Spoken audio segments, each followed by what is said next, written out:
नमस्कार, मैं हूं ब्रिजेश ओझा और आप देख रहे हैं न्यूज़ ट्रांसपोर्ट विशेष यानी आपका अपना एनटीवी। और आज की ये खबर है ऑटो रिक्शा सेगमेंट से। ऑटो रिक्शा सेगमेंट में या कभी भी परिवहन सेक्टर में जब कोई चालक महिला हो जाती है तो खबर सुर्खियां बटोरना शुरू कर देती है, फिर चाहे डीटीसी में पहली महिला चालक हो या फिर ऑटो रिक्शा में। इस पूरे सेगमेंट में महिलाओं को इस तरह से देखा जाता है और खबर की सुर्खियां और खबर हेडलाइंस इसलिए भी बनती है कि परिवहन क्षेत्र में महिलाओं की जो उपस्थिति है वो आप उंगलियों में गिन सकते हैं या यूँ कह सकते हैं कि लगभग ना के बराबर है। इन तमाम मामलों में अब एक जो प्रस्तावित मामला था, जो काफ़ी लंबे समय से प्रस्तावित था और लटका हुआ था, नहीं हो पा रहा था, उसको दिल्ली सरकार ने अब अनुमति दे दी है। जी हाँ, हम बात कर रहे हैं ऑटो रिक्शा सेगमेंट में महिला आरक्षण की। महिला सशक्तिकरण को लेकर ये बहुत ज़रूरी था कि जो अब परमिट या जो भी नए ऑटो रिक्शा के जो परमिट आने वाले हैं उनमें महिलाओं की भी उपस्थिति दर्ज की जा सके, क्योंकि जब हम महिला सशक्तिकरण की बात करते हैं तो महिलाएं जब रात में ऑटो रिक्शा के ट्रैवल करती हैं तो ज़रूरी ये हो जाता है कि अगर पुरुष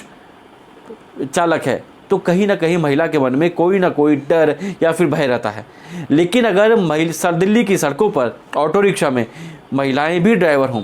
तो आप सोच सकते हैं कि दिल्ली की सड़कों पर जो भय है वो काफ़ी हद तक समाप्त हो जाएगा। इन्हीं सब को देखते हुए अब आपको बता दें कि दिल्ली में नए ऑटो रिक्शा के परमिट जो करीब 4261 हैं उनमें 33% का आरक्षण दिया गया है दिल्ली में महिला चालकों के लिए। यानी 4261 परमिट में 33% आरक्षण यानी 33% जो परमिट है वो महिलाएं ले सकेंगी। यानी अब अगर दिल्ली की सड़कों पर आपको ऑटो रिक्शा में महिलाएं जो ऑटो रिक्शा चलाती नजर आए तो आप ये कोई नई बात नहीं होगी, क्योंकि दिल्ली सरकार ने इस प्रस्तावित मामले को और परिवहन आयुक्त ने जो इस प्रस्ताव को पारित करवाने की कोशिश करी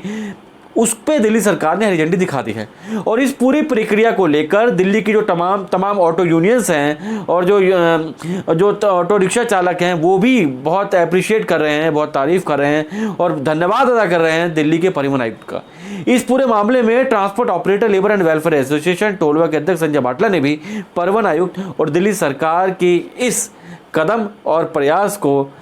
सैल्यूट किया है और उनका धन्यवाद किया है कि दिल्ली में महिला सशक्तिकरण के लिए ये बहुत बड़ा कदम है। इससे ऑटो रिक्शा सेगमेंट में जब महिला रात में सफ़र करती हैं या फिर अपने ऑफिस से या और दूसरे काम निपटा कर जब वो घर की तरफ जाती हैं तो रात में जब वो महिला चालक को देखेंगी तो उनके अंदर एक जो भय है वो समाप्त हो जाएगा। इस दौरान तमाम भ्रष्टाचार भी धीरे धीरे खत्म होंगे और कुल मिलाकर दिल्ली में सड़कों पर एक जो रात के समय जो भय रहता था वो भी कम होगा। लेकिन इस पूरे मामले में ये भी देखना होगा कि महिला चालक जो हैं उनकी सुरक्षा का ध्यान भी दिल्ली सरकार को रखना होगा, पुलिस को रखना होगा, क्योंकि महिला चालक है वो भी जब रात में ट्रैवल करेंगी या ऑटो रिक्शा चलाएंगी तो उनकी सुरक्षा की जिम्मेदारी भी दिल्ली सरकार की होगी। फिलहाल सबसे बड़ी खबर यह है कि 33% आरक्षण के साथ महिला सशक्तिकरण का ये जो प्रयास है ये बहुत सराहनीय है और इसके लिए एनटीवी खुद दिल्ली परिवहन आयुक्त को धन्यवाद करता है कि उन्होंने इस प्रस्ताव को आगे बढ़ाया और दिल्ली सरकार का धन्यवाद करता है कि इन्होंने इस कदम को पूरा किया, प्रयास को पूरा किया और अब दिल्ली की सड़कों पर महिलाएं भी ऑटो रिक्शा चलाते नजर आएंगी। बहुत बहुत शुक्रिया, धन्यवाद, नमस्कार।